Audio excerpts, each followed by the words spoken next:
नमस्कार दोस्तों, दिव्य चैनल में आप सबका स्वागत है। साल में 24 एकादशियां आती हैं, लेकिन क्या आप जानते हैं एक ऐसी भी एकादशी है जिसका केवल एक व्रत रख लेने से साल की बाकी सभी एकादशियों का पुण्य मिल जाता है। जी हाँ, मैं बात कर रही हूँ ज्येष्ठ महीने की सबसे कठिन और फलदायी निर्जला एकादशी की। निर्जला एकादशी को सभी एकादशियों में सबसे महत्वपूर्ण और कठिन माना जाता है। इसे भीमसेनी एकादशी या पांडव एकादशी भी कहा जाता है। महाभारत काल की इस पौराणिक कथा के अनुसार बिना पानी पिए रखे जाने वाले इस व्रत का महात्म्य स्वयं महर्षि वेद व्यास जी ने भीम को बताया था। जब धर्मराज युधिष्ठिर ने भगवान श्री कृष्ण से ज्येष्ठ माह के शुक्ल पक्ष की एकादशी का महत्व पूछा, तब श्री कृष्ण ने उन्हें महर्षि वेद व्यास जी से बात करने को कहा। व्यास जी ने युधिष्ठिर को पूरी कथा सुनाई, जो इस प्रकार है। एक बार भीमसेन ने महर्षि वेद व्यास जी से कहा, हे परम बुद्धिमान पितामह, मेरी एक गंभीर समस्या है। मेरे परिवार के सभी लोग, भ्राता युधिष्ठिर, माता कुंती, द्रौपदी, अर्जुन, नकुल और सहदेव एकादशी का उपवास रखते हैं और मुझसे भी व्रत रखने को कहते हैं, परंतु मैं उनसे स्पष्ट कह देता हूँ कि मुझसे भूख सहन नहीं होती। भीमसेन ने अपनी विवशता बताते हुए कहा, हे मुनिवर, मेरे पेट में वृक्क नाम की अग्नि वास करती है।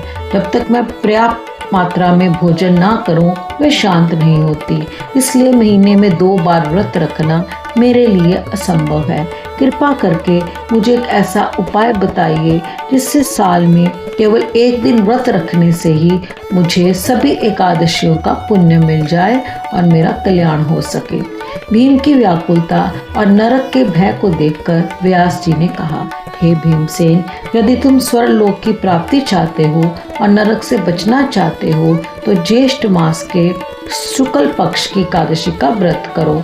इस व्रत में सूर्योदय से लेकर अगले दिन के सूर्योदय तक अन्न और जल दोनों का पूरी तरह त्याग करना होता है। व्यास जी ने समझाया कि इस दिन केवल कुल्ला या आचमन करने के लिए ही मुख में जल डाला जा सकता है। उससे अधिक जल ग्रहण करने पर व्रत भंग हो जाता है।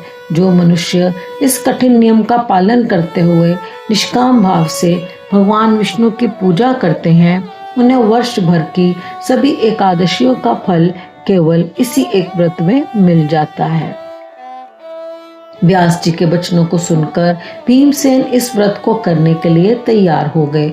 उन्होंने अत्यंत कठिन परिस्थितियों में ज्येष्ठ की भीषण गर्मी में बिना जल पिए ये व्रत पूर्ण किया। सुबह होते ही भोजन न मिलने के कारण वह अचेत होने लगे। तब उनके भाइयों ने उन्हें गंगा जल देकर होश में लाया और द्वादशी के दिन विधि विधान से व्रत का पारण करवाया।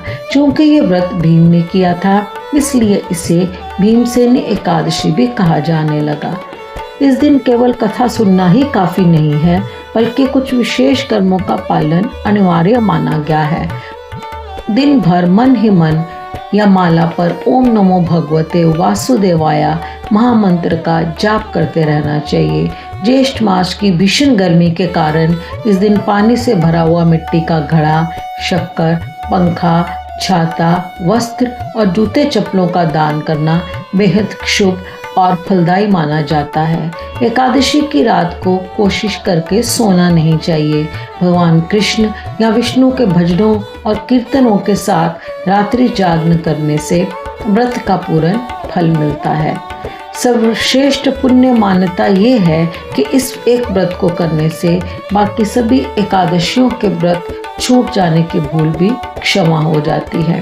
व्यास जी के अनुसार इस व्रत को करने वाले व्यक्ति को मृत्यु के समय यमदूत नहीं, बल्कि भगवान विष्णु के पार्षद पुष्पक विमान में लेने आते हैं। ये व्रत जाने अनजाने में हुए बड़े से बड़े पापों का शमन करने की शक्ति रखता है। तो दोस्तों, ये थी निर्जला एकादशी की पूरी कथा। उम्मीद है इस वीडियो में आपको कुछ नया सीखने को मिला होगा। आपकी पूजा सफल हो और भगवान विष्णु आप सबकी मनोकामनाएं पूरी करें। अगर आपको ये वीडियो अच्छी लगी हो तो इस चैनल को सब्सक्राइब ज़रूर करें। मिलते हैं अगले वीडियो में एक नई रोचक जानकारी के साथ। तब तक के लिए स्वस्थ रहिए, सुरक्षित रहिए। जय श्री हरि।